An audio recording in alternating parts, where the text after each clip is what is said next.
పేరు వైనందిని.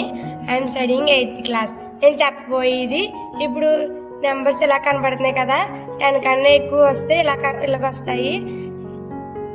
Right click చేసుకుంటే ఇవన్నీ సెలెక్ట్ చేసుకోవాలి. సెలెక్ట్ చేసుకుని రైట్ క్లిక్ చేసి ఫార్మాట్ సెల్స్లోకి వెళ్తే నెంబర్ క్లిక్ చేయాలి. నెంబర్ క్లిక్ చేసి ఇక్కడ 0 వచ్చే వరకు చూసుకోవాలి. చూసుకొని ఓకే నొక్కితే నెంబర్స్ ఆర్డర్లు వస్తాయి. పక్క